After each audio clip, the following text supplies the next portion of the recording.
أعوذ بالله من الشيطان الرجيم. بسم الله الرحمن الرحيم. ألم تر إلى الذين أوتوا نصيبا من الكتاب يشترون الضلالة ويريدون أن تضلوا السبيل والله أعلم بأعدائكم وكفى بالله وليا وكفى بالله نصيرا. شروع اللہ کے نام سے جو انتہائی مہربان ہمیشہ رحم فرمانے والا ہے. کیا تم نے دیکھا ان لوگوں کو جنہیں کتاب کا ایک حصہ دیا گیا، وہ گمراہی کو خریدتے ہیں اور چاہتے ہیں کہ تم راستے سے بھٹک جاؤ.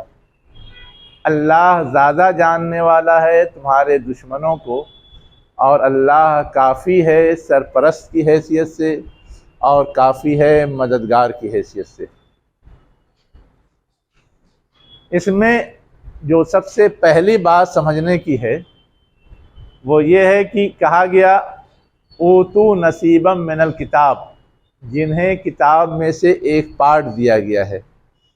تو اب کس کی طرف اشارہ ہے جنہیں کتاب میں سے ایک پارٹ دیا گیا تھا؟ اب کچھ لوگ یہ کہتے ہیں کہ اشارہ یہود کی طرف ہے، کچھ لوگ یہ کہتے ہیں کہ اشارہ اہل کتاب کی طرف ہے، کچھ لوگ یہ کہتے ہیں کہ اشارہ اہل ایمان کی طرف ہے. سارے اہل ایمان کو کتاب دی گئی ہے. رہی یہ بات کہ کتاب کا ایک پارٹ، اس سے کیا مراد ہے؟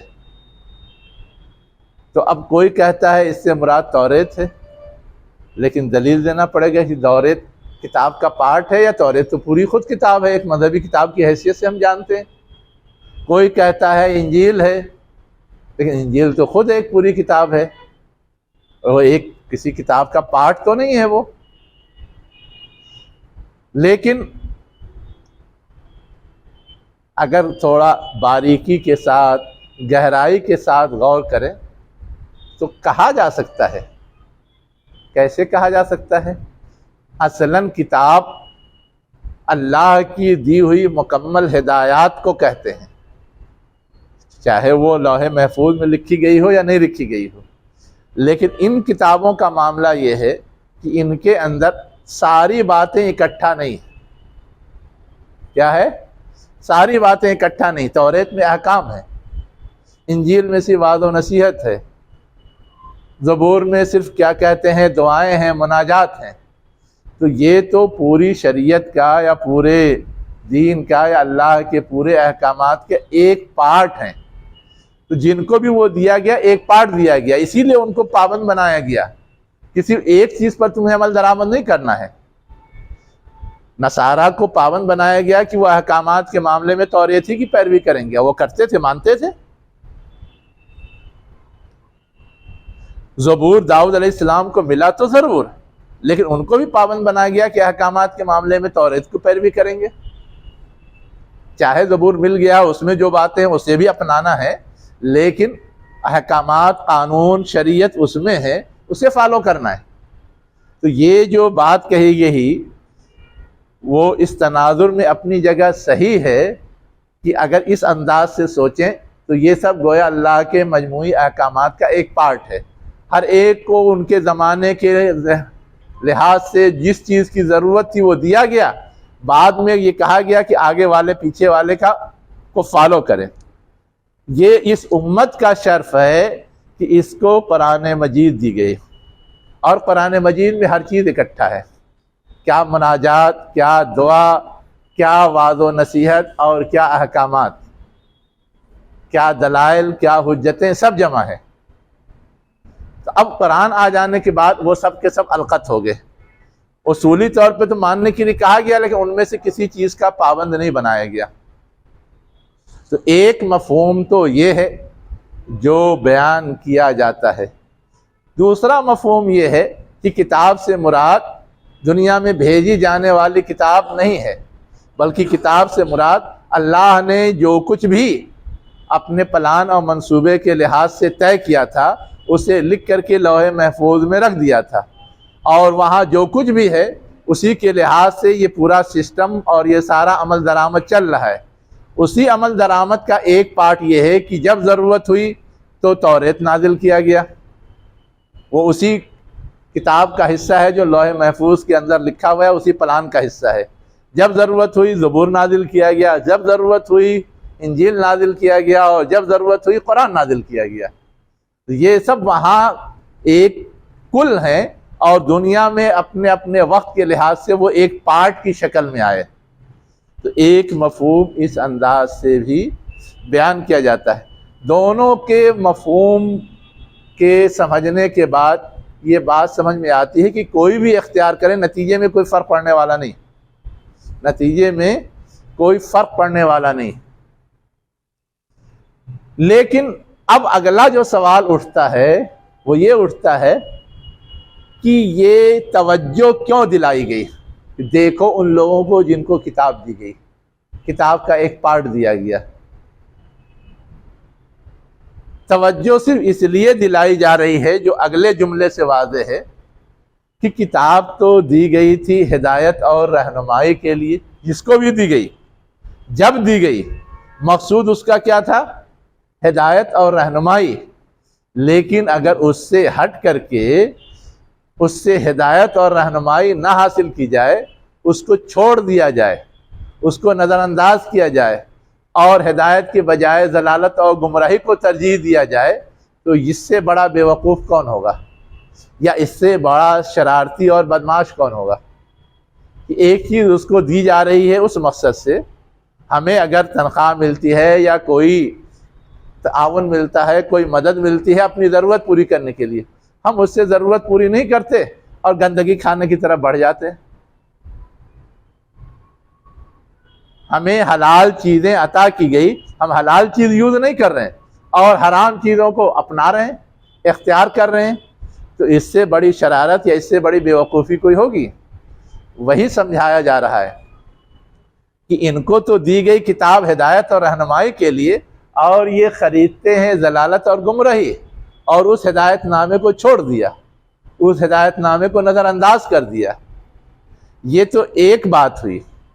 دوسری بات جو اس سے زیادہ اہم ہے وہ یہ ہے کہ اس ہدایت اور رہنمائی سے جہاں اسے خود فائدہ اٹھانا تھا، وہیں یہ تھا کہ دوسرے لوگ بھی فائدہ اٹھائیں گے، ہر ایک تک پہنچنا چاہیے، ہر ایک اس کے مطابق فائدہ اٹھانے کی کوشش کرے۔ لیکن بجائے اس کے کہ وہ دوسروں تک پہنچاتے اور دوسرے اس سے فائدہ اٹھاتے، ان کی گنگا الٹی بہہ رہی ہے۔ ان کی گنگا کیا ہو رہی ہے؟ الٹی بہہ رہی ہے۔ کیسے الٹی بہہ رہی ہے؟ وہ یہ چاہتے ہیں کہ لوگ کیا کریں؟ جو ہدایت نامہ ہے اس ہدایت نامہ سے ہدایت حاصل نہ کریں، بلکہ کچھ غلط چیزیں ہی اختیار کر کے غلط راستے پہ چلتے رہیں۔ فائدہ کیا؟ اس سے اپنی چودراہٹ برقرار رہے گی، اس سے الو سیدھا کیا جا سکتا ہے۔ اس لیے وہ یہ چاہتے ہیں وَيُرِيدُونَ أَن تَضِلُّوا السَّبِيلَ۔ تو لفظ کا سیدھا سادھا مفہوم یہ ہے، لیکن ہمارے سیرت کی کتابوں میں، احادیث میں ایک خاص پس منظر بھی بیان ہوا ہے۔ ایک خاص پس منظر۔ کیا خاص پس منظر بیان ہوا ہے؟ خاص پس منظر یہ بیان ہوا ہے کہ مدینے کے اندر جو اہل کتاب تھے، ان میں زیادہ تر تو یہود ہی تھے، ان کا جو سردار تھا کعب بن اشرف اور حیی بن اخطب، یہ دو سردار حضور سے دشمنی نکالنے کے لیے، کچھ پیکٹ کرنے کے لیے مکہ آئے۔ کہاں آئے؟ مکہ آئے کہ ہم دونوں مل کر کے اب ان کا کام تمام کریں، ان کو ختم کریں، ان کو مٹائیں۔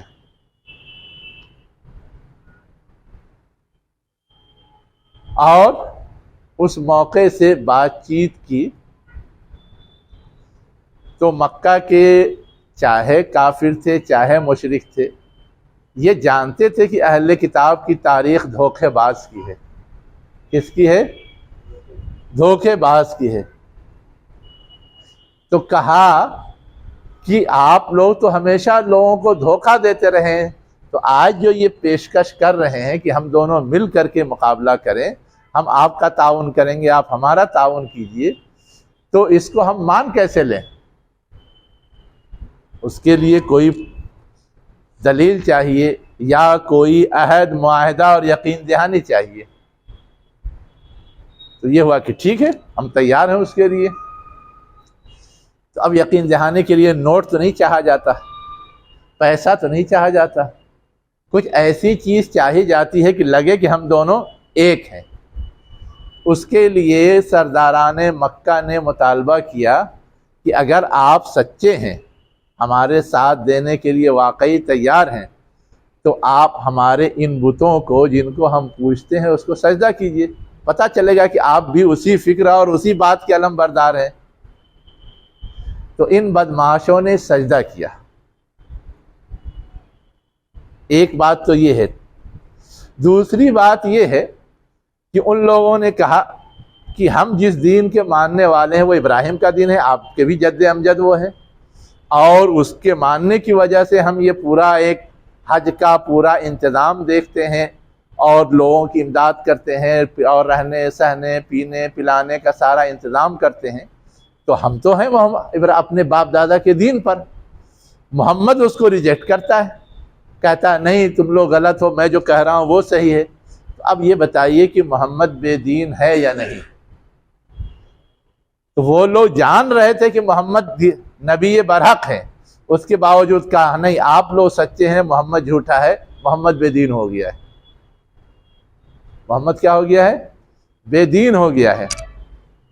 تو یہاں اللہ تعالیٰ یہ توجہ دلا رہا ہے کہ یہ بدمعاش جن کو کتاب دی گئی اس میں نبی کی پیشن گوئی موجود ہے، اس کے مطابق وہ پہچان رہے ہیں کہ محمد صحیح ہیں، ان کو کتاب دی گئی کہ وہ ہدایت کے راستے پہ چلیں، اور وہ جس راستے پہ چل رہے ہیں وہ ہدایت والا نہیں ہے، اس کے باوجود اسی پر اصرار اور حق آ جانے کے بعد اس کا انکار، یہ وہ حرکت ہے جس کو کہا گیا یشترون الضلالہ، وہ لوگ گمراہی خرید رہے ہیں۔ گمراہی کیا؟ بت کے سامنے سجدہ کرنا یا گمراہی خریدنا ہے؟ یریدون ان تضلوا السبیل، وہ چاہتے ہیں کہ تم صحیح راستے سے بھٹک جاؤ، کا مطلب ہے کہ تھوڑا بہت جو تمہارے پاس ہے وہ بھی دستبردار ہو جاؤ۔ تو اس بیک گراؤنڈ میں اس کی تفسیر اس انداز سے کی جاتی ہے۔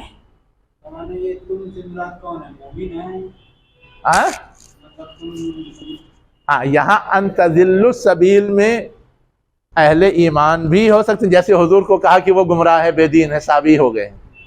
اور ان تضلوا سے مراد یہ بھی ہے کہ مکہ کے لوگوں نے جو مطالبہ کیا اس مطالبے کے نتیجے میں انہوں نے بتوں کو سجدہ کیا، حالانکہ وہ بتوں کو بہت ساری گمراہیاں تھیں لیکن بت بنا کے تو نہیں پوج رہے تھے، لیکن بتوں کو سجدہ کیا تو سیدھے راستے کو چھوڑ کے غلط راستے پہ گئے اور اس کو مان لیا، اسے عمل درآمد کیا۔ تو وہ اپنی جگہ اپنے لحاظ سے اپنا دین ایمان بیچ کر کے کچھ بھی کرنے کو تیار، جیسے ہمارے یہاں بہت سارے پیدا ہوتے رہے ہیں اور آج بھی ہو رہے ہیں، پیدا ہوتے رہے ہیں اور آج بھی ہو رہے ہیں، نام کے تو وہ مسلمان لیکن عملاً کچھ بھی کر ڈالتے ہیں۔ تو اسی سارے تناظر میں اللہ تعالیٰ نے آگے یہ کہا کہ تم کو اندازہ نہیں یہ تمہارے بارے میں کیا سوچ کیا فکر اور کیا تھاٹ رکھتے ہیں، اللہ خوب جانتا ہے۔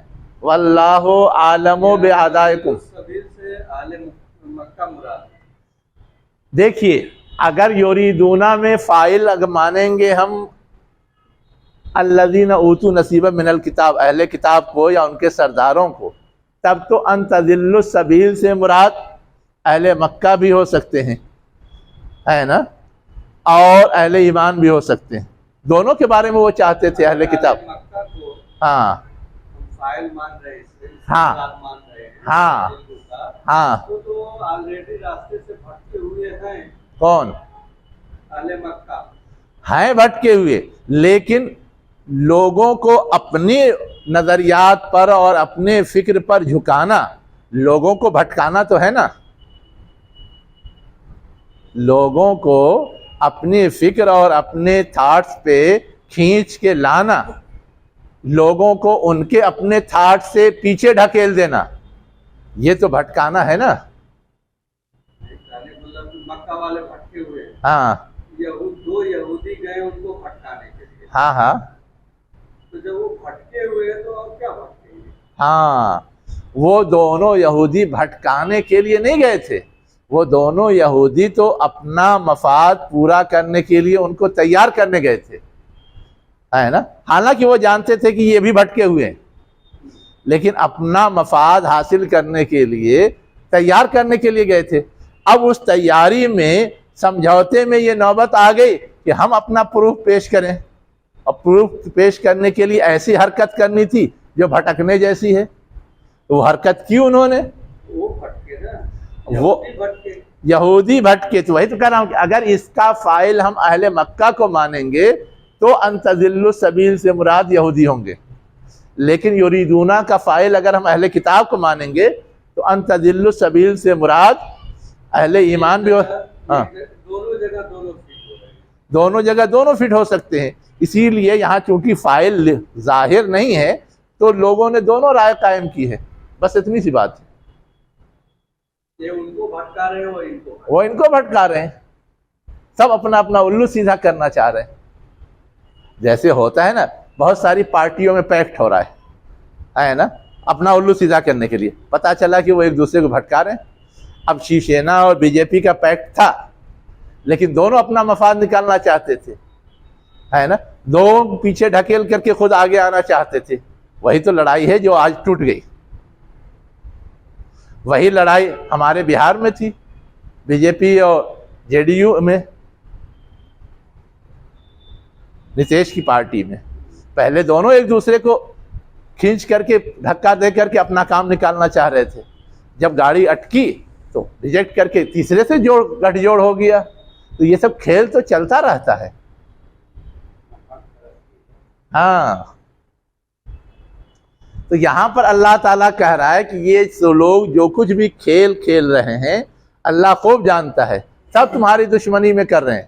تمہیں چاہے اس کا اندازہ ہو یا نہیں، تمہیں چاہے اس کا علم ہو یا نہیں، لیکن یاد رکھو تم جس کام پہ ہو اللہ کا کام ہے. تم جس کام پہ لگے ہوئے ہو وہ اللہ کا کام ہے، اس لیے اللہ کی سرپرستی تمہیں حاصل رہے گی. گھبراؤ نہیں. کفا باللہ ولیہ وکفا باللہ نصیرا، اور اللہ کی مدد بھی تمہیں حاصل ہوگی. گھبراؤ نہیں، پریشان نہیں ہو کہ اس طرح سے بڑی قوتیں گٹھ جوڑ کر رہی ہیں. جیسے کبھی ہم لوگ بھی ڈرتے تھے. دنیا کی دو سپر پاور ہیں، کون؟ امریکہ روس. ان کا گٹھ جوڑ ہو رہا ہے، تو اب مسلم ممالک کا کیا ہوگا؟ دنیا کے بدماشوں میں سب سے سپر بدماش یہود اور نصارہ ہیں، ان کا گٹھ جوڑ ہو رہا ہے، تو مسلمانوں کا کیا ہوگا؟ ایسی ہی کیفیت سمجھ لیجئے اس وقت تھی کہ یہود کا یا اہل کتاب کا اور کفار و مشرکین کا گٹھ جوڑ ہو رہا ہے، تو حالات اور کتنے خراب ہوں گے. یہ ایک احساس ہو سکتا تھا نا. اسی احساس کے حوالے سے کہا جا رہا ہے کہ فکر کرنے کی ضرورت نہیں ہے، پریشان ہونے کی ضرورت نہیں ہے. اللہ بحیثیت سرپرست اور اللہ بحیثیت مددگار کافی ہے، یہ کچھ بگاڑ نہیں سکتے.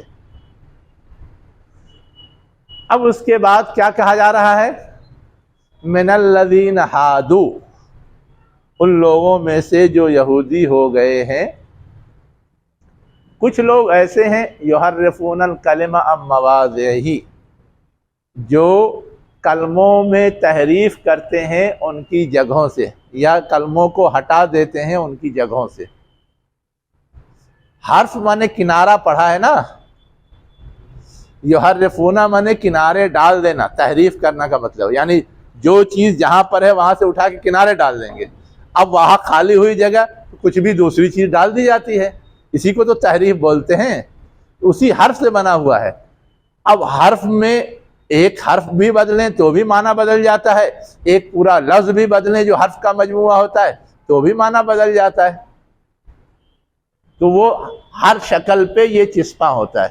وہ کلموں میں تحریف کرتے ہیں ام مواضع ہی اس کی جگہوں سے، یعنی حرف کو ہٹاتے ہیں اس کی جگہ دوسرا لاتے ہیں، یا لفظ کو ہٹاتے ہیں اس کی جگہ دوسرا لاتے ہیں، عبارت کو ہٹاتے ہیں اس کی جگہ دوسری عبارت، ساری شکلیں اس میں آ جائیں گی.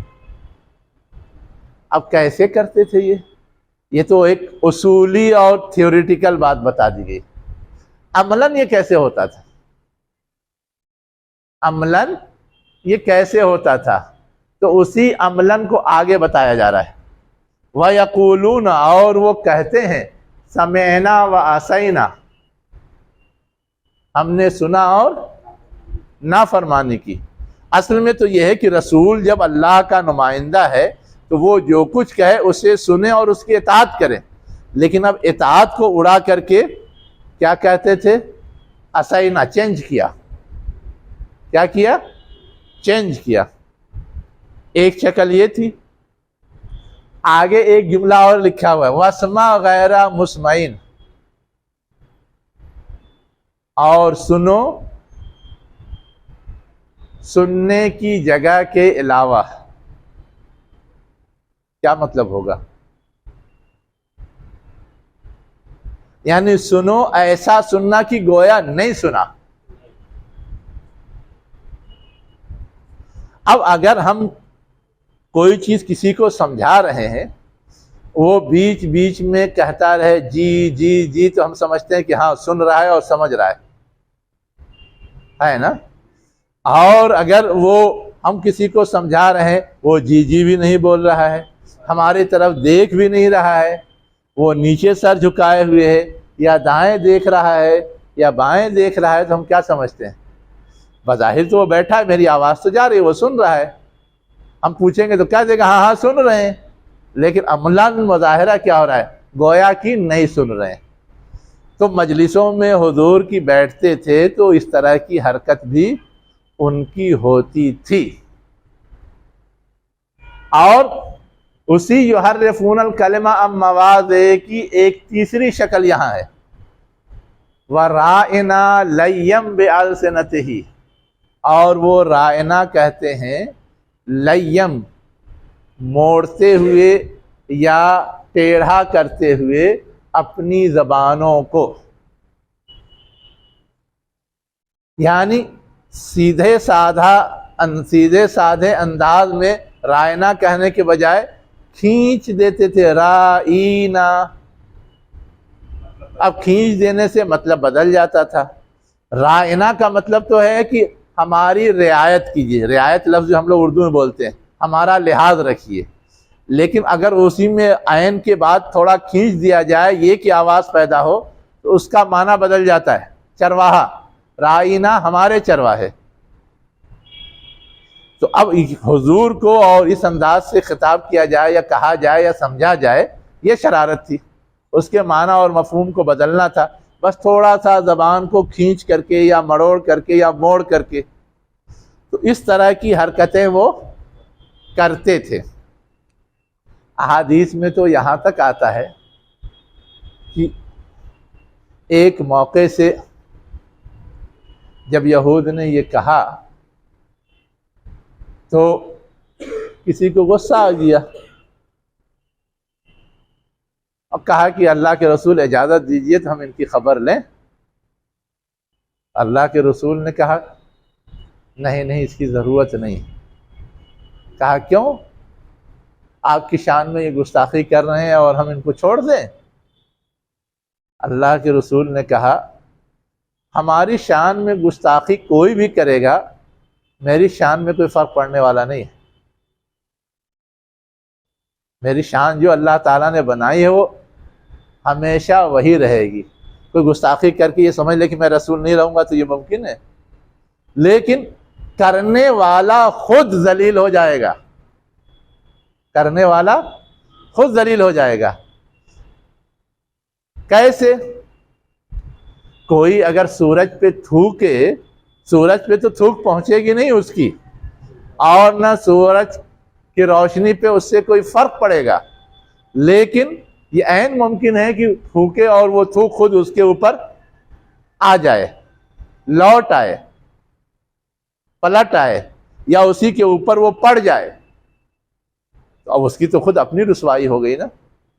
تو اس انداز سے سمجھا کر کے معاملے کو ٹالا، یہ کہنے کا مطلب ہے۔ اس کا مطلب اگر کوئی بکواس کرتا ہے حضور کی ذات پر تو اس کا کچھ ریئیکشن نہیں ہونا۔ دیکھیے، ریئیکشن کا تعلق وقت وقت سے ہوتا ہے نا۔ اللہ کے رسول طائف گئے تھے، کتنا ریئیکشن کیا تھا، مارا، لہو لہان کر دیا۔ اللہ کے رسول کا کیا ریئیکشن تھا؟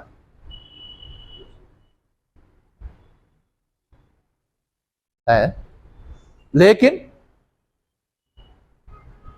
بعد میں اللہ کے رسول کو مارا بھی نہیں، صرف کچھ کہا سنا، اس پر آپ کا کیا ریئیکشن تھا؟ اب کہا سنا آپ ایسے سادہ لفظوں میں نہیں سمجھیں گے۔ حضور کی شان میں گستاخانہ اشعار کہے تھے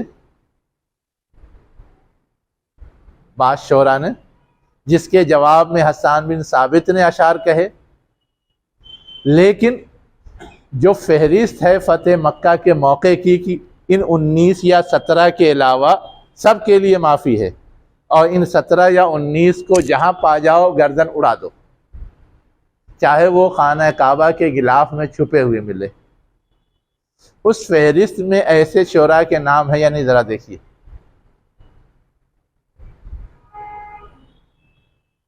ہے یا نہیں؟ تو جنگ میں شرکت کی وجہ سے، ان کی اور بدماشیوں کی وجہ سے ہے یا صرف احامت کی وجہ سے؟ اصل میں دیکھیے، ایک چیز ہے جس سے صرف ذات کو نقصان پہنچتا ہے، اور ایک چیز ہے جس سے پورے مشن کو نقصان پہنچتا ہے نا۔ تو جہاں حضور کی ذات کا مسئلہ آتا تھا وہاں حضور با اختیار تھے بدلہ لے یا نہ لے، ہے نا۔ ان لوگوں نے آپ کو مارا، لہو لہان کر دیا، یہ آپ کی ذات کو نقصان تھا، ان کے مارنے سے مشن کو کوئی نقصان نہیں پہنچ رہا تھا، لیکن حضور کی شان میں گستاخی کا مطلب ہے کہ ان کی رسالت کی حیثیت کو متاثر کر رہے ہیں، ہے نا، رسالت کی حیثیت کو متاثر کر رہے ہیں۔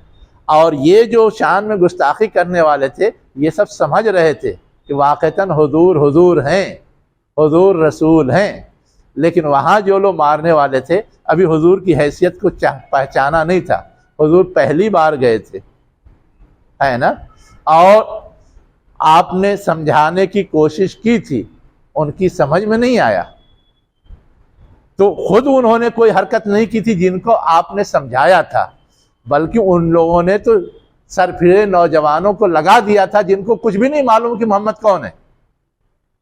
تو وہ تو مجرم تھے جو سردار تھے جنہوں نے ان کو لگا دیا، ان کو سمجھایا جا چکا تھا، لیکن یہ جو پیچھے لگ گئے تھے ان کو ابھی کچھ نہیں معلوم تھا، تو یہ جہالت یا لا علمی کی کیفیت میں ایسا کر رہے تھے، اس لیے وہاں ایوائڈ کرنے کی گنجائش تھی۔ تو یہ سب اصل میں تھوڑی سی باریکیاں ہوتی ہیں جس کو سمجھنے کی ضرورت ہوتی ہے، یہ مطلب نہیں کہ اب ہمیشہ نظر انداز کر دیں گے، ہمیشہ نظر انداز کر دیں گے۔ نظر انداز جہاں ضرورت ہوتی ہے، بڑا فائدہ حاصل ہونا ہو اور نقصان کم ہونے والا ہو، وہاں اللہ کے رسول جان رہے تھے کہ عبداللہ بن ابی ساری شرارت کر رہا ہے، منافق، لیکن اس کے باوجود نظر انداز کر رہے تھے۔ اور اس سے آگے صرف وہیں تک کہ حضور کی زندگی کا معاملہ نہیں ہے، حضور کے بعد ابوبکر رضی اللہ عنہ خلیفہ بنے تھے، خلیفہ بننے کے بعد یہ تھا کہ سب کو بیعت لینی ہے، سب نے بیعت لی، لیکن مدینے کے جو 2 قبائل تھے جو اصلاً خود خلیفہ بننا چاہتے تھے، جس کے لیے وہ لوگ سقیفہ بنو ساعدہ میں جمع ہوئے تھے اور بات کر رہے تھے، اس میں سے ایک نے تو بیعت لی، دوسرے نے تو نہیں لی، اب اصول تو یہ تھا کہ خلیفہ وقت کے کوئی بیعت نہ کرے اس کی گردن اڑائی جا سکتی ہے نا، لیکن عبد الرحمن بن عوف اور عمر رضی اللہ عنہ نے کہا کہ اس کو چھیڑنا خود اپنی طاقت کمزور کرنا ہوگا، اس لیے بیعت کے اس پہ اصرار نہ کیجیے، نظر انداز کیجیے، وہ اگر شانت رہتے ہیں تو، ہاں اگر مقابلے کے لیے کھڑے ہوں گے تو ہم اڑائیں گے گردن۔ تو حضرت بکر رضی اللہ عنہ نظر انداز کر دیا، انہوں نے بیعت نہیں لی، لیکن رہے ساتھ، جب ضرورت ہوئی ساتھ دیا، تو یہ غنیمت تھا۔ بڑے نقصان سے بچنے کے لیے ہلکی پھلکی چیز کو نظر انداز کرنا جس کا کوئی بہت زیادہ اثر نہیں پڑ رہا تھا، یا جیسے حضرت علی کے بارے میں آتا ہے کہ فوراً بیعت نہیں کی، دیر سے کی، وہاں بھی وہی نزاکت تھی۔ بعد میں آئے رہے تو ایک بڑے خطرے کا جو امکان تھا اس کو ٹالنے کے لیے یہ ساری حکمت عملی تھی۔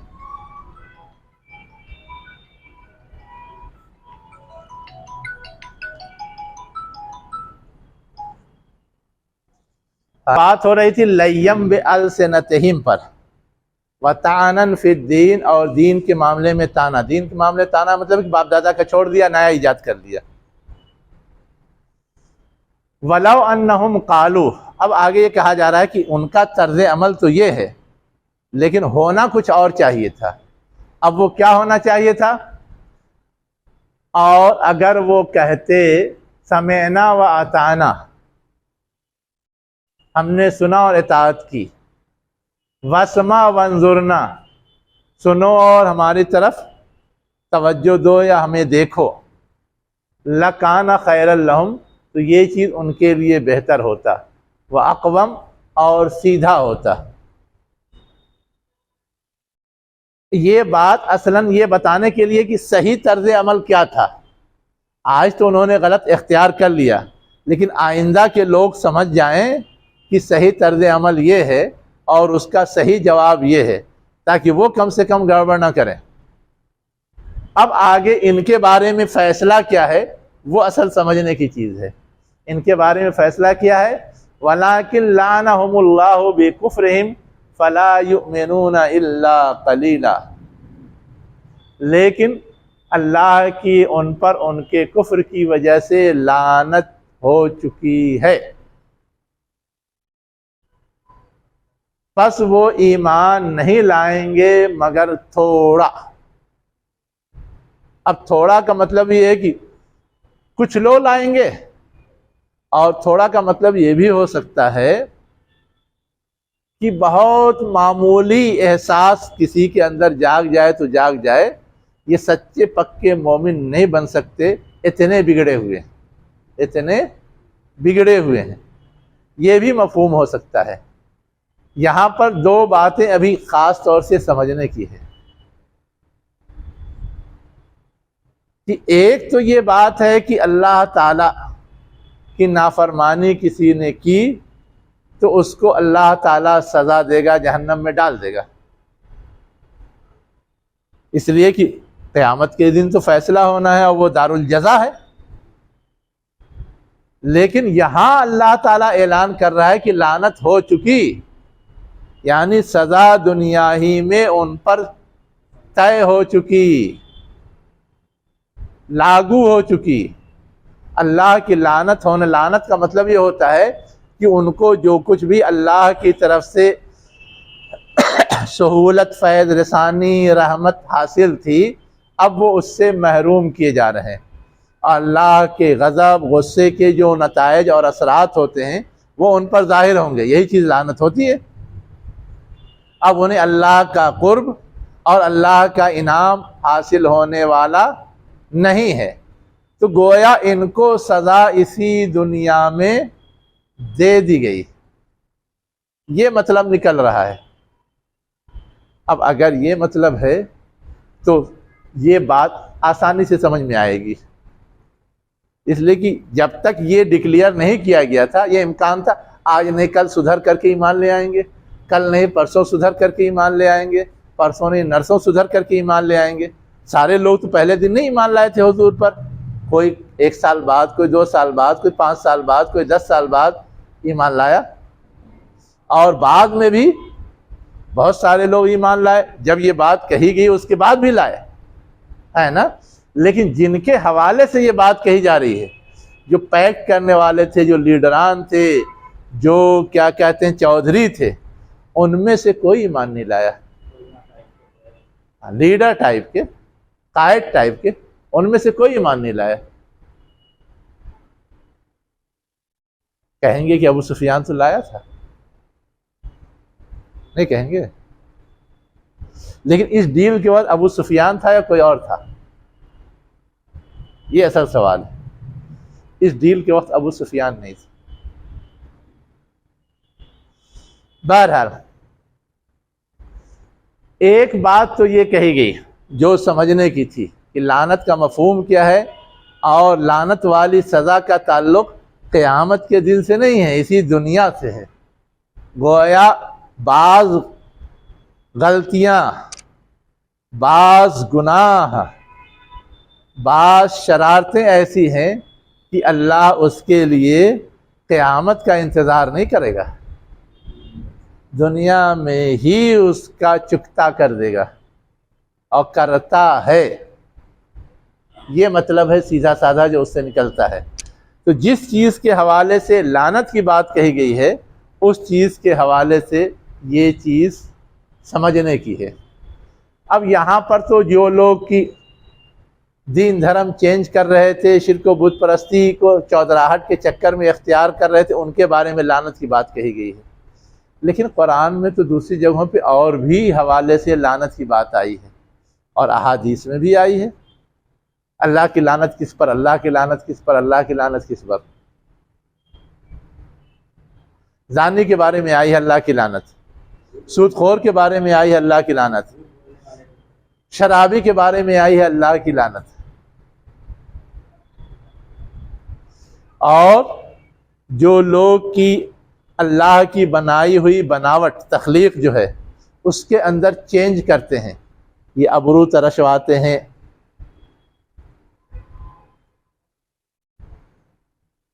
بال کو نیو اسٹائل میں ڈیولپ کرتے ہیں، یہ گودے گدواتے ہیں. ان لوگوں کے حوالے سے بھی حدیث میں بات آئی ہے کہ ان سب پر اللہ کی لعنت ہے.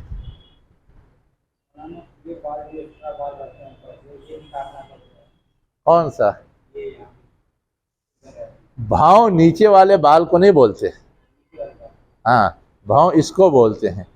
حسن کے چکر میں اس کو چھوٹا کیا جاتا ہے اور ڈیزائن بنایا جاتا ہے اور کیا کہتے ہیں ہلکا کیا جاتا ہے، وہ ہے اصل ممنوع. اس لیے کہ اس بھاؤں کی بنانے کا ایک مقصد ہے اللہ کے ہاں، یوں ہی نہیں کوئی چیز بنی ہوئی ہے. ہمارے بدن کے جتنے اجزاء ہیں اس کی کوئی نہ کوئی حکمت ہے. اب ہم اس کو وہاں سے ختم کریں تو گویا اس حکمت کو پامال کرتے ہیں اور اس کے برے نتائج برآمد ہوں گے. اب یہ ساری چیزیں تو ہماری دنیاوی ضرورت کے اعتبار سے ہیں، اور ہم اس کو ڈسٹرب کریں گے تو اس کا نتیجہ یہی نکلے گا. وہ نتیجہ خود ایک لعنت کا پروف ہے. اور لعنت اس لحاظ سے بھی کہ جب ہم برے نتائج سے دوچار ہوتے ہیں تو ہم پریشان بھی ہوتے ہیں اور دنیا کی نظروں میں ذلیل بھی ہوتے ہیں. یہ ضروری نہیں ہے کہ آسمانی عذاب نازل ہو جائے لعنت کا مطلب. اب یہود کے بارے میں کہا گیا تو ہمیشہ ان پہ اللہ کا عذاب نازل ہو رہا ہے کیا؟ دنیا میں وہ ذلیل و خوار ہو رہے ہیں مختلف شکلوں میں، یہ لعنت ہے ان کے اوپر.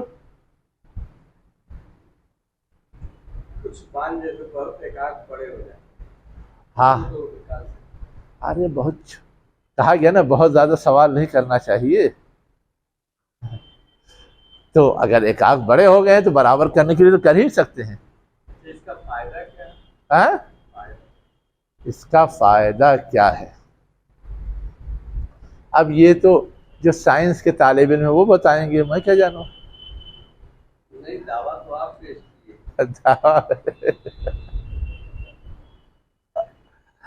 دیکھیے جتنی معلومات میری ہے وہ یہ ہے کہ ہماری جو آنکھ ہے، یہ آنکھ بہت حساس ہے نا.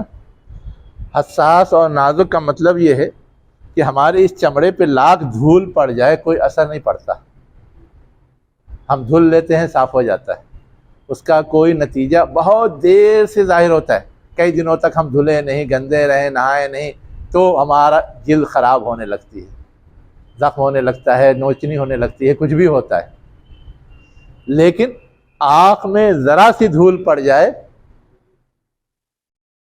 ہے نا، ذرا سی تیز ہوا کا جھٹکا لگ جائے تو وہ متاثر ہونے لگتا ہے۔ تو یہ جو آنکھ کو متاثر کرنے کی چیزیں باہر کی ہیں، اس کو کنٹرول کرنے کے لیے یہ ہے، کنٹرول کرنے کے لیے تو یہ بھی ہے، یہ بھی ہے۔ آپ اس کو آپ یوں سمجھیے، اگر یہ بال نہ ہو، ہے نا، تو جو پسینہ بہتا ہے نا، یہ بال، یہ بھاؤں روک لیتے ہیں، اور اگر نہیں روکیں گے، آنکھ میں کبھی کسی وجہ سے چلا جاتا ہے وہ پسینہ، تو کیا حال ہوتا ہے؟ تکلیف ہوتی ہے۔ تو کون روکتا ہے ان پسینوں کو دائیں بائیں؟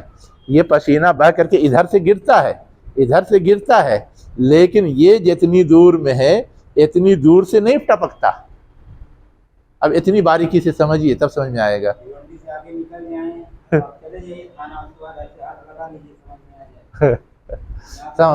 تو اصل میں ہے یہ کہ یہ ہے تجربے، اور کچھ کرتے کراتے بہت ساری چیزیں سمجھ میں آتی ہیں، لیکن جو ہمارے تجربہ کار بزرگوں نے اور اطباء نے بتایا ہے وہ یہی ہے۔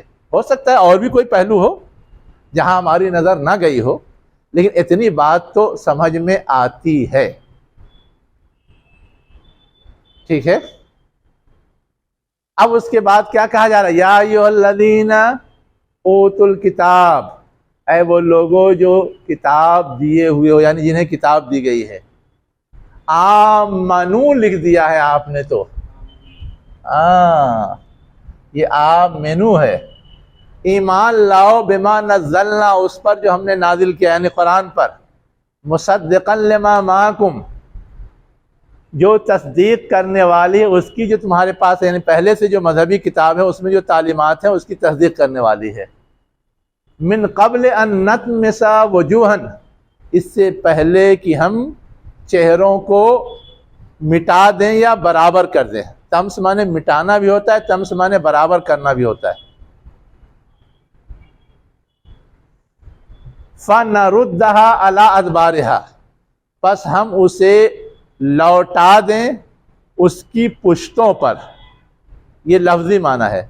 مراد کیا ہے کہ تم کو جو خوبصورت سا حسین سا چہرہ ملا ہوا ہے، اس حسن کو بگاڑ دیں۔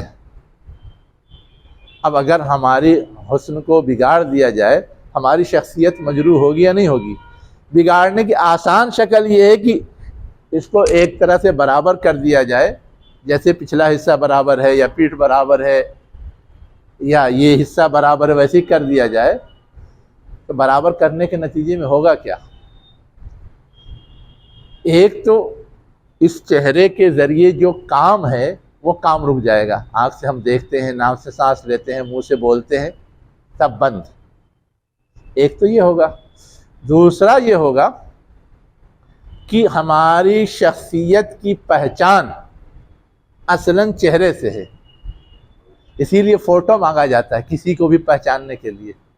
اب ہاتھ کا فوٹو دے دیجئے، پہچان پاتا ہے کوئی؟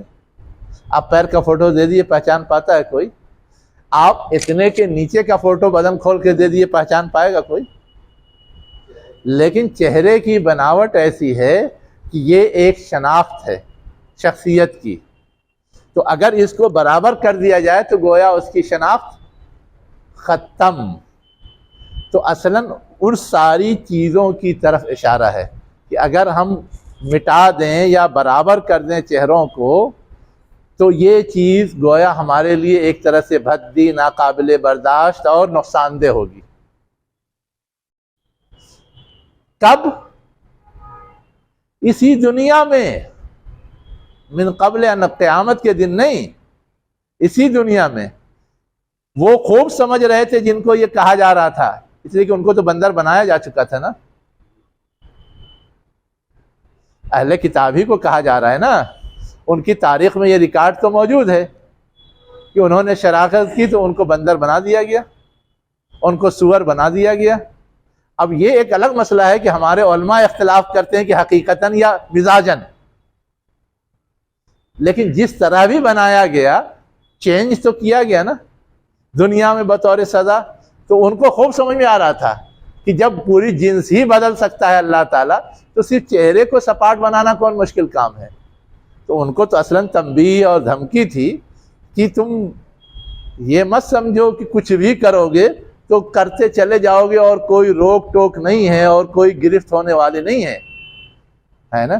تو اس سے پہلے کہ روکا ٹوکا جائے, اس سے پہلے کہ گرفت کی جائے, اس سے پہلے کہ سزا دی جائے, تم سنبھل جاؤ اور ایمان لے آؤ رسول پر, رسول کی لائی ہوئی تعلیم پر, قرآن پر. ایک شکل تو یہ ہے چہرے کو سپاٹ کرنے کا. تو سپاٹ کرنے سے ایک خرابی آئی, لیکن اگر اسی کو الٹ دیا جائے, چہرے کا حسن جو ہے آگے کی بناوٹ سے اور پرفیکٹ ہوتا ہے. اگر اسی کو کاٹ کر کے الٹا سیٹ کر دیا جائے پیچھے پیٹھ کی طرف, تو وہ بناوٹ اور اچھی لگے گی یا اور بگڑ جائے گی؟ وہ بناوٹ اور بگڑ جائے گی. اسی کو کہا جا رہا ہے وَنَرُدَّهَا عَلَىٰ أَدْبَارِهَا, ہم ان چہروں کو کیا کریں, ان کے بیک پر یعنی ان کے الٹے, ان کے پشت پر لوٹا دیں, یعنی تمہارے چہرے کو بالکل الٹا سیٹ کر دیں. کیا کریں؟ سیٹ کر دیں, تو تمہاری شخصیت اور مضحکہ خیز بن جائے گی, اور مضحکہ خیز بن جائے گی.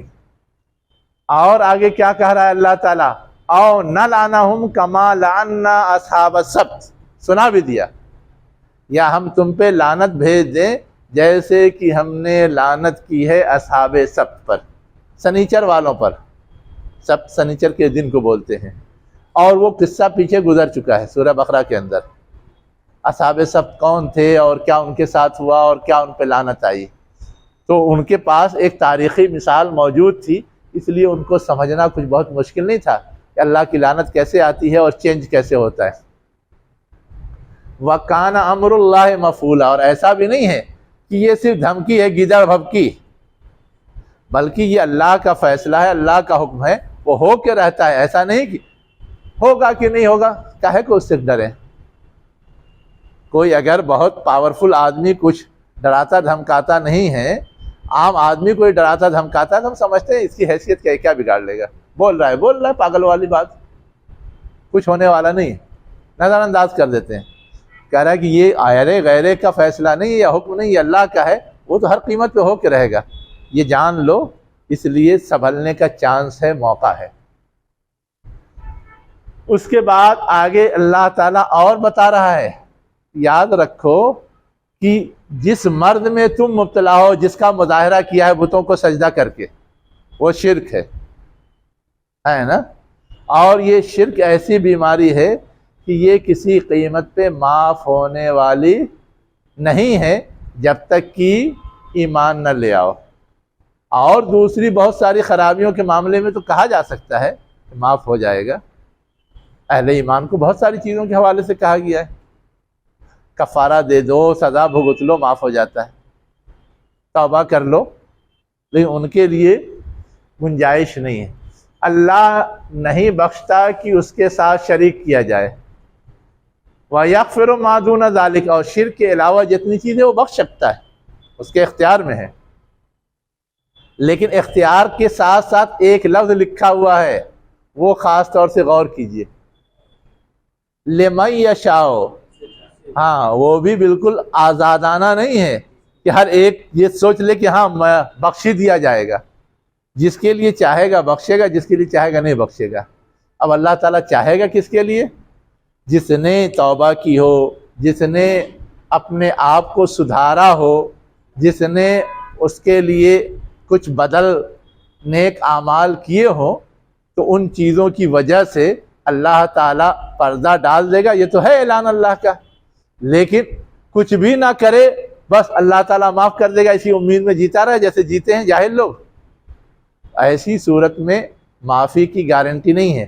تو یہ گویا ایک طرح سے مشروط ہے، مغفرت ہوگی، ہو سکتی ہے، لیکن جس کے لیے اللہ چاہے گا۔ ہر ایک یہ نہ سمجھے کہ میرے لیے گارنٹی ہے۔ تو یہ شرط لگا کر کے اللہ تعالیٰ نے گویا ایک طرح سے بریکر لگا دیا ہے بیجا آزادی کو کنٹرول کرنے کے لیے، بیجا امید کو کنٹرول کرنے کے لیے، اور جو تقاضے ہیں اس کی کو پورا کرنے کی طرف متوجہ کرنے کے لیے۔ اب آگے یہ بتایا جا رہا ہے کہ اللہ تعالیٰ شرک کو کیوں معاف نہیں کرتا۔ وَمَن يُشْرِكْ بِاللَّهِ فَقَدِ افْتَرَىٰ اِثْمًا عَظِيمًا، جس نے اللہ کے ساتھ شرک کیا یا شریک ٹھہرایا، فَقَدِ افْتَرَىٰ، پس اس نے جھوٹ گڑھا، اِثْمًا عَظِيمًا، بڑے گناہ کی شکل میں۔ اس نے کیا کیا؟ بڑا گناہ گڑھا یا بڑے گناہ کی شکل میں جھوٹ گڑھا۔ جھوٹ گڑھنے کا مطلب یہ ہے کہ وہ تو یہ نہیں کہتا کہ ہاں میں اللہ کو نہیں مانتا، تو پھر کیسے ہو گیا کہ جھوٹ گڑھا؟ جب یہ کہتا کہ میں نہیں مانتا ہوں تب یہ بات کہی جا سکتی تھی نا۔ اللہ کے مقابل دوسروں کو کھڑا کرتا ہے ماننے کے معاملے میں۔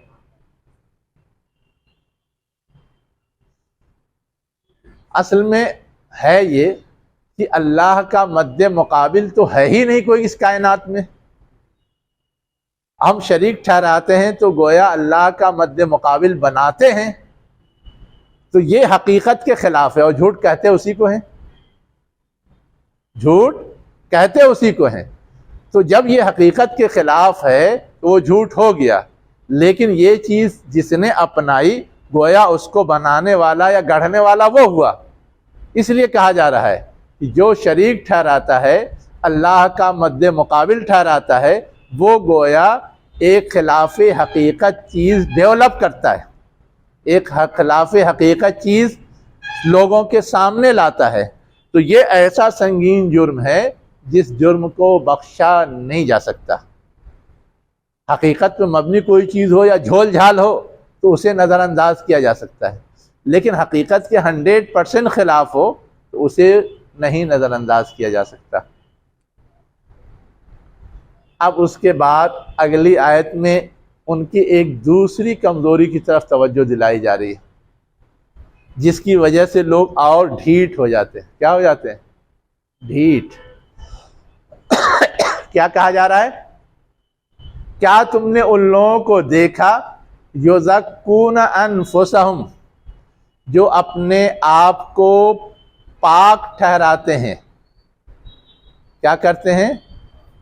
یا پاکیزہ بنا کر پیش کرتے ہیں۔ اب بہت شرافت سے اگر ترجمہ کرنا ہو تو لوگ کہتے ہیں جو لوگ اپنی جانوں کا تزکیہ کرتے ہیں، پاک ٹھیک ٹھاک کرتے ہیں، درست کرتے ہیں، تو شرافت والا ترجمہ بعض لوگوں نے یہ بھی کیا ہے، لیکن اگلا جو جملہ ہے وہ جملہ اس تیسرے ترجمے کا ساتھ نہیں دیتا ہے نا۔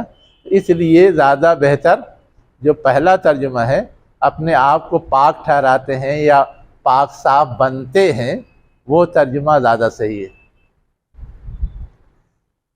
کیا ہے؟ کیا تم نے دیکھا ان لوگوں کو جو اپنے آپ کو پاک ٹھہراتے ہیں یا پاک بنتے ہیں؟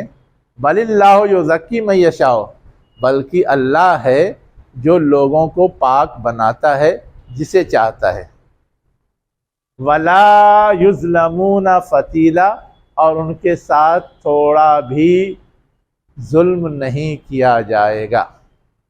اب یہ پاک ٹھہرانا یہ تو ایک جملہ ہو گیا، اس کا مفہوم کیا ہے؟ کیسے پاک ٹھہراتے تھے؟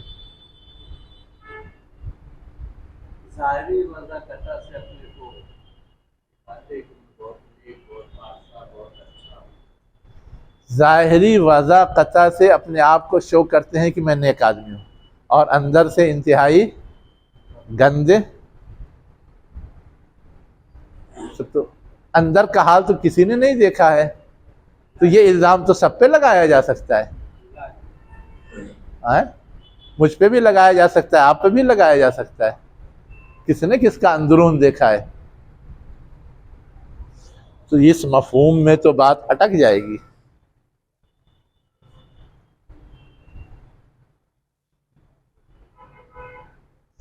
جو لوگ مخاطب ہیں اصلاً پیچھے سے، ان کے بیک گراؤنڈ میں غور کیجئے تو کچھ چیزیں اور سمجھ میں آئیں گی۔ مثلا یہ بات کہ اہل کتاب اپنے آپ کو نحنو ابناء اللہ و احباہ کہتے تھے، اور ساتھ ساتھ یہ سوچ رکھتے تھے لن تمسنا النار الا ایاما معدودات، ہمیں آگ نہیں چھوئے گی مگر چند دن۔ کس بنیاد پر؟ اس لیے کہ ہم اللہ کی اولاد ہیں، اللہ کے چہیتے ہیں۔ تو کیسے یہ اللہ کی اولاد ہو گئے اور کیسے یہ اللہ کے چہیتے ہو گئے؟ یہ بات خود اپنی جگہ غلط ہے، لیکن وہ اپنے آپ کو ایسا بنا کے پیش کرتے ہیں جیسے ہمارے سماج اور سوسائٹی میں ہمارے ساتھ رہنے والے، روز اٹھنے بیٹھنے والے، وہ کہیں میں تو وزیر اعظم کا بہت قریبی دوست ہوں، جو چاہوں گا کروا لوں گا۔ تو ہم لوگ کیا کہتے ہیں؟ شیخی بگاڑ رہا ہے۔ کیا کہتے ہیں؟ شیخی بگاڑ رہا ہے۔ اتنا ہی چہتا ہے تو پہلے ہی سے نا ان کے ساتھ رہتا۔ آج صرف ہمارے سامنے اپنا بڑکپن کا جھوٹا اظہار کر رہا ہے۔ وہی معاملہ ان کا ہے کہ یہ اللہ سے قربت، اللہ سے محبت کا اظہار کرتے تھے، حالانکہ تھے اس کے خلاف۔ ان کی اسی پوزیشن کو کہا گیا یزکون انفسہم، وہ اپنے آپ کو پاک بنا کے پیش کرتے ہیں یا اپنے آپ کو پاک ظاہر کرتے ہیں، حالانکہ وہ ہیں نہیں۔ اپنے آپ کو کہتے ہیں کہ ہم اللہ کے محبوب ہیں، اللہ کے چہیتے ہیں، حالانکہ ہے نہیں، حالانکہ ہے نہیں۔ اس لیے کہ اللہ کا چہیتا تو وہ ہے جسے اللہ ٹھہرائے، اللہ کا محبوب تو وہ ہے جسے اللہ ٹھہرائے۔ وہ تو اللہ کے ہاتھ میں ہے کس کو کیا توفیق دے اور کس کو کس پوزیشن میں پہنچائے۔ کسی کے ذاتی دعویٰ کرنے سے تو وہ چیز ہوتی نہیں۔ اسی کا بل اللہ یزکی من یشاء، جسے اللہ چاہتا ہے پاک بناتا ہے۔ انبیاء اللہ کا انتخاب ہے، انبیاء خود تو نہیں بن جاتے پاک، خود تو نہیں ڈکلیئر کرتے جب تک اللہ نہیں کہتا۔ تو اللہ نے چاہا، اللہ نے بنایا، تب وہ پاک بنے اور وہ ایک معزز ہستی کی حیثیت سے مانے جاتے ہیں۔ اس لیے کہا بل اللہ یزکی من یشاء۔ لیکن ایک خیال فوراً آتا، کیا خیال آتا؟ اللہ نے اس کو تو نبوت دے دی، اس کو تو رسالت دے دی، اس کو تو معزز ٹھہرا دیا، اور ہم کو نہیں دی تو ہم اس سے کمتر ہو گئے۔ تو اللہ تعالیٰ نے ہمارے ساتھ ناانصافی کی، جیسے اس کو نبوت دی تھی ہم کو بھی دے دیتے، ہم بھی ویسے ہی ہو جاتے نا، اسی لیول کے۔ جیسے اس کو مال دیا ہم کو بھی مال دیتا تب نہ ہم مالدار ہو جاتے اسی لیول کے۔ یہ خیال آتا ہے نا کہ اللہ نے اس کو تو اتنا نواز دیا جس چیز سے بھی نوازا ہو، اور ہم کو نہیں نوازا تو ہمارے ساتھ گویا نعوذ باللہ اللہ نے ظلم کیا ہے۔ یہ اس احساس کا جواب ہے یا رد ہے؟ ولا یظلمون فتیلا، کوئی بھی شخص ان پر ذرہ برابر بھی ظلم نہیں کیا جاتا۔ فتیلہ وہی فتیلہ جو بٹی ہوئی رسی پتلی سی ہوتی ہے، یا بٹا ہوا وہ بتی ہوتی ہے، یا پرانے زمانے میں جو دیا جلایا جاتا تھا اور اس میں بانٹ بانٹ کے لگایا جاتا تھا، مٹی کے تیل کو چوس کر کے جلتا تھا۔ فیتا، وہی فتیلہ ہے۔ وہی کیا ہے؟ فتیلہ ہے۔ فتل معنی ہوتا ہے جوڑنا، بانٹنا، تھوڑا اس کو سخت کرنا، ٹھیک ہے؟ تو یہاں پر اس کا یہ جواب تو دیا گیا لیکن بہت مجمل لفظوں میں، آسانی سے ابھی سمجھ میں نہیں آئے گا۔ دے دیا کہ اللہ تعالیٰ فتیلہ کے برابر یا ذرہ برابر بھی ظلم نہیں کرتا ہے، یا ان پر ظلم نہیں کیا جا رہا ہے، گویا ہر ایک کے ساتھ اللہ تعالیٰ انصاف برت رہا ہے۔ لیکن یہ کہہ دینے سے جواب کیسے ہو گیا؟ اس کو سمجھنے کے لیے ایک اور خاص بات سمجھنی ضروری ہے۔ خاص بات جو سمجھنی ضروری ہے وہ یہ ہے کہ اللہ نے دنیا میں جتنی بھی خوبیاں رکھی ہیں یا دی ہیں، کسی کو زیادہ کسی کو کم، ہمیں یہ نظر آتا ہے، ہمیں یہ نظر آتا ہے، جس کی وجہ سے یہ احساس پیدا ہوتا ہے۔ لیکن اسی میں ہم اور باریکی کے ساتھ غور کریں، یہ بھی نظر آئے گا کہ ہر فرد کے اندر کوئی نہ کوئی خوبی ایسی ہے جو دوسرے کسی میں نہیں، اس کے اندر خوبیاں بہت ساری ہیں، کوئی دوسرے کے برابر ہے، کوئی دوسرے سے زیادہ ہے، کوئی دوسرے سے کم ہے، ایک تو پیمانہ یہ ہے، لیکن ایک چیز کوئی نہ کوئی ایسی ضرور ہوتی ہے ہر انسان کے اندر جو خوبی دوسرے کسی انسان کے اندر نہیں ہوتی۔ آپ کہیں گے ایسا کیسے؟ لیکن میں اگر مثال دوں تو ابھی کہیں گے ہاں ہاں ممکن ہے، ہاں ہاں ممکن ہے۔ اب میں مثال دیتا ہوں تو آپ کو سمجھ میں آیا کہ ہاں یہ ممکن ہے۔ ہم اور آپ آدھار کارڈ بنواتے ہیں تو پہلے زمانے سے تو ہم لوگ اتنا جانتے آ رہے تھے کہ ہر ایک کا انگوٹھا الگ الگ ہوتا ہے، اس لیے انگوٹھے کی پہچان لی جاتی۔ کسی بھی دو آدمی کا انگوٹھا ایک جیسا نہیں، حالانکہ یہ اتنا سا نشان ہے صرف، اور دنیا میں اربوں کھربوں لوگ آئے گئے، لیکن کسی دو آدمی کا نشان کبھی ٹیلی نہیں کرتا۔ اتنے سے میں کتنی بڑی دنیا آباد ہے، اور اس سے چھوٹا ہمارے آنکھ کی پتلی ہے، اس سے چھوٹا سائز میں۔ لیکن جب سے آدھار بن رہا ہے تو انگوٹھا تو لیتے ہی لیتے ہیں، اب وہ آنکھ کی پتلی کی بھی تو تصویر لیتے ہیں۔ کیوں لیتے ہیں؟ اس لیے کہ کسی دو آدمی کی آنکھ کی پتلی ایک جیسی نہیں۔ دنیا میں کتنے لوگ ہیں، ہمارے ملک میں کروڑوں لوگ ہیں، سب کا آدھار الگ الگ ہے، شناخت ہو جاتی، کسی کی پتلی ٹکراتی نہیں۔ اور ہم نے تو آنکھ اور انگوٹھے کو سمجھا ہے، اگر کچھ پڑھا ہوگا تو یہ بھی پڑھا ہوگا کہ بہت سارے لوگ قیافہ شناسی کرتے تھے، ہے نا، اور اتنی مہارت رکھتے تھے کہ پیروں کے نشان سے پہچان لیتے تھے کون گزرا ہے۔ اسی کو قیافہ شناسی کہتے ہیں نا۔ ہاتھ دیکھ کے سمجھ لیتے تھے کہ اس کے اندر کیا خوبی کیا خامی ہے۔ اونٹ گزر جاتا تھا تو اونٹ کے پیر کے نشان سے سمجھ جاتے تھے کس نسل کا اونٹ گزرا ہے۔ اسی کو ان کے یہاں قیافہ شناسی کہتے تھے۔ اور آج بھی میڈیکل میں ہم اور آپ جانتے ہیں کہ ڈاکٹر جو ماہر ہے وہ یہاں پہ نبض دباتا ہے اور پورے جسم میں کیا مرض ہے وہ بتاتا ہے، جو ماہر ہے۔ جو ماہر نہیں وہ تو صرف ہارٹ دیکھتا ہے نا، وہ تو صرف ہارٹ دیکھتا ہے، نبض دیکھتا ہے، حرکت دیکھتا ہے۔ لیکن جو ماہر ہیں وہ دبائیں گے اور بتاتے چلے جائیں گے یہ مسئلہ ہے، یہ مسئلہ ہے، یہ مسئلہ ہے، یہ مسئلہ ہے، گردہ خراب ہے، کڈنی خراب ہے، اور دل خراب ہے، اور خون خراب ہے، پیشاب خراب ہے، پخانہ خراب ہے، یہ شرارت کی ہے، وہ شرارت کی ہے، بتاتے ہیں۔ تو یہاں سے کیسے معلوم ہو جاتا ہے؟ اور جس کا دیکھیں گے سب کا الگ الگ۔ 100 مریض آئے ہیں، 100 کو ایک ہی رٹ تو نہیں سناتے۔ جو جاہل ڈاکٹر ہوتے ہیں وہ تو ایک رٹ سناتے ہیں۔ کچھ نہیں سمجھ میں آئے گا تو آسان نسخہ، الرجی ہے، کچھ سمجھ نہیں آئے گا آسان نسخہ الرجی ہے۔ لیکن جو ماہر ہوتے ہیں وہ تو پکڑتے ہیں مرض، اس کے لحاظ سے علاج کرتے ہیں۔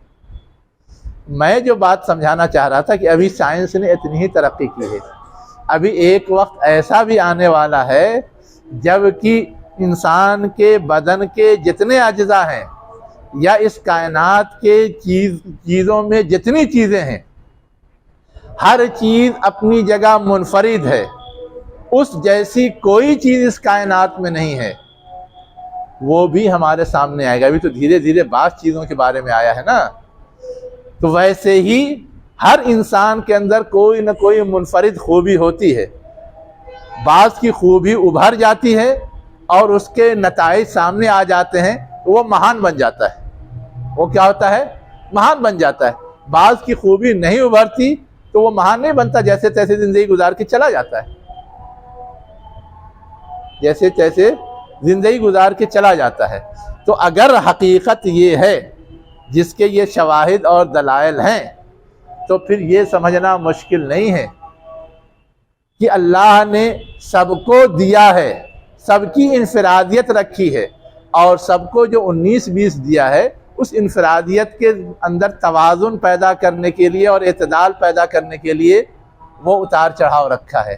اس لیے کہ ایک خوبی زیادہ دی دوسری تو کم کرنی ہی ہے تاکہ اعتدال اور توازن قائم ہو۔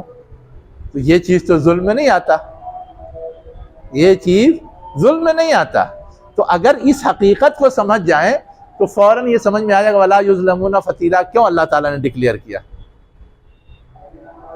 ٹھیک ہے، اس کے بعد اللہ تعالیٰ کہہ رہا ہے انظر، انظر نہیں ہے، کیف یفترون علی اللہ الکذب، دیکھو ان لوگوں کو کیسے یہ اللہ کے اوپر جھوٹ گڑھتے ہیں، وکفا بہ اسما مبینا، اور وہ کافی ہے کھلے گناہ کے لحاظ سے جو جھوٹ گڑھا ہے۔ یہ بات تو پوری آ گئی۔ اب آگے کیا کہا جا رہا ہے؟ الم تری الی الذین اوتوا نصیبا من الکتاب، ان کی تاریخ یاد دلا کے کہا جا رہا ہے دیکھو ان لوگوں کو جنہیں کتاب میں سے ایک حصہ دیا گیا۔ کون مراد ہے؟ وہ پیچھے آ چکا۔ کیا دیکھو؟ یؤمنون بالجبت والطاغوت، وہ ایمان لاتے ہیں یا ایمان رکھتے ہیں کس پر؟ جبت اور طاغوت پر۔ جبت کا ترجمہ بعض لوگ کرتے ہیں بت، بعض لوگ کرتے ہیں سحر اور جادو، اور جبت کا ترجمہ بعض لوگ کرتے ہیں ہر عجیب و غریب چیز۔ اس لیے کہ دنیا میں جتنے خدا بنائے جاتے ہیں اس کے اندر کوئی نہ کوئی عجیب و غریب چیز نفع کے لحاظ سے یا نقصان کے چیز سے ہوتی ہے، اس کی آئیڈینٹی کے طور پر، اسی لیے اس کو خدا بناتے ہیں یا بت بناتے ہیں۔ تو اس لحاظ سے جبت کا ایک مفہوم یہ ہے۔ اب بچا طاغوت۔ طاغوت پہ تو ہم لوگ پیچھے پڑ چکے ہیں کہ جو بھی اللہ کی دی ہوئی حد کو تجاوز کرتا ہے، چاہے خود کر رہا ہو یا دوسروں سے کروا رہا ہو، وہ اس سے زیادہ سنگین ہے، سب طاغوت کے اندر آتے ہیں۔ تو کہا جا رہا ہے کہ وہ ایمان لاتے ہیں جبت اور طاغوت پر۔ اب یہاں جس سیاق میں کہا جا رہا ہے وہاں مفہوم یہ ہے کہ گئے تھے پیکٹ کرنے کے لیے، ان کے بتوں پر ایمان لے کے آگے، ان کو سجدہ کیا تو، اور ان سے پیکٹ کیا تو ان کی سرداری تسلیم کر لی، وہ جس غلط راہ کی طرف لے جانا چاہتے اس غلط راہ پہ جانے کے لیے تیار ہو گئے، تو یہ طاغوت والی کیفیت ہوگی۔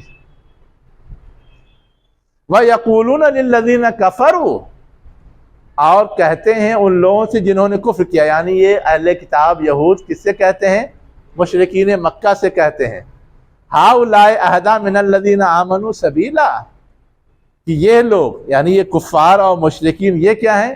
زیادہ صحیح راستے پہ ہیں ان لوگوں کے مقابلے میں جو ایمان لائے راستے کے لحاظ سے، یعنی اہل ایمان کے مقابلے میں یہ زیادہ صحیح راستے پر ہیں، حالانکہ جان رہے ہیں کہ زیادہ صحیح راستے محمد ہیں اور اہل ایمان ہیں، لیکن غلط بیانی کر رہے ہیں، ہے نا، صرف اپنے مفاد کے چکر میں۔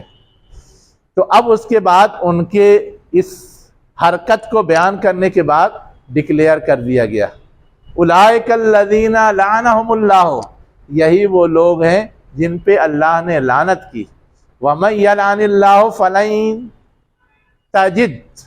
فَلَن تَجِدَ لَهُ نَصِيرًا، اور جن پر اللہ نے لعنت کی پس تم ان کے لیے کوئی مددگار نہ پاؤ گے۔ اب یہ تو اہل کتاب کے حوالے سے کہا گیا لعنت کی، لیکن اس کا جو تاریخی ریکارڈ ہے کیا ہے کہ مکے کے اندر اچھی بھلی زندگی گزار رہے تھے پہلے سے، حضور سے جو میثاق مدینہ ہوا تھا اس کے نتیجے میں بھی وہ شریفانہ زندگی گزار رہے تھے، لیکن اب یہ سب حرکت جب کی اور بھی اس کے دوسرے لچھن سامنے آئے تو سارے کے سارے کو کیا کرنا ہوا؟ یا تو مدینہ چھوڑ کے بھاگنا پڑا، یا بھگایا گیا، یا وہیں مار کاٹ کے برابر کر دیا گیا۔ یہی تھی اللہ کی لعنت، یہی تھی اللہ کی لعنت جو ان پہ ہوئی۔ پھر وہ ان کا جو یہ تھا کہ خود مدینے کے اندر بڑے بنے رہتے تھے، وہ ہمیشہ کے لیے ختم ہو گیا۔ عربوں میں اپنے دولت اور ثروت کی بنیاد پر جو اثر و رسوخ رکھتے تھے وہ سب ختم۔ تو یہ سب لعنت کے اثرات، یہ سب لعنت کے اثرات۔ اور آگے ایک سوال جڑ دیا گیا غور کرنے کے لیے، ام لہم نصیب من الملک فاذا لا یؤتون الناس نقیرا، یہ لوگ، ان کا حال تو یہ ہے کہ ان کو اللہ نے بہت زیادہ اختیار نہیں دیا، اگر اختیار دے دے اللہ تعالیٰ تو یہ تو پتہ نہیں کیا کریں گے، سب اللہ کے کنٹرول میں ہیں، اس لیے جو چاہتے ہیں وہ نہیں کر پاتے۔ سوالیہ انداز میں یہ بات کہی گئی، ام لہم نصیب من الملک، کیا ان کے پاس حصہ ہے اقتدار میں سے، اختیار میں سے، قوت اور طاقت میں سے، یا بادشاہت میں سے ہے کوئی حصہ؟ اگر یہ حصہ ہوتا تو یہ اتنے مینٹلی کنجوس اور بخیل ہیں کہ یہ تو سب کو بھوکوں مار کر کے ٹھاٹ سے رہتے ہیں۔ لعنت کی تو ایک شکل یہ بھی ہوتی ہے، لعنت کی ایک شکل یہ بھی ہوتی ہے۔ دنیا میں اللہ تعالیٰ نے تقسیم کی ہے نا، لیکن تقسیم کی ہے اختیار کی، اقتدار کی نہیں۔ سارے انسانوں میں روزی کی تقسیم کی ہے۔ تو اب جب یہ چیز دارالامتحان کے اندر اللہ نے امتحان کے لیے دی ہے تو یہ لعنت نہیں، ہاں اس امتحان میں جو ڈنڈی مارتا ہے اس پر لعنت برستی ہے۔ جیسے اب اس سے پہلے ہم لوگ پڑھ چکے ہیں نا کہ ابراہیم علیہ السلام نے دعا کی کہ روزی صرف اہل ایمان کو دے، اللہ نے کہا کہ نہیں، سب کو ملے گی۔ ہاں جو شرافت کا عہدہ ہے، جو نبوت ہے، جو رسالت ہے، جو اونچا منصب ہے، جو جنت ہے، اس میں وہی پائیں گے جو میرے عہد کو پورا کریں گے۔ تو وہ بات وہاں جو کہی گئی ہے وہ اسی لیے کہی گئی کہ جہاں اختیار اور روزی کا مسئلہ ہے وہ تو اللہ تعالیٰ نے امتحان کے لیے آزادانہ سب کے لیے فری رکھا ہے، البتہ اقتدار کا معاملہ سب کے لیے فری نہیں ہے، جو اس کا اہل اپنے آپ کو ثابت کرتا ہے اسے دیتا ہے، اور اصل کنٹرول اس کے باوجود اللہ ہی کا رہتا ہے۔ رہا بات لعنت کی، تو لعنت کا تعلق مس یوز کے بعد ہے۔ جو اختیار دیا ہے، جو روزی دی ہے، اس کا جو مس یوز کرے گا وہ لعنت کا مستحق ہو جاتا ہے۔ اب ہمارے پاس پیسہ ہے، ہم شراب پی رہے ہیں، لعنت ہوگی۔ ہمارے پاس پیسہ ہے، ہم سودی کاروبار کر رہے ہیں، لعنت ہوگی۔ ہمارے پاس پیسہ ہے، ہم فیشن کر رہے ہیں، لعنت ہوگی۔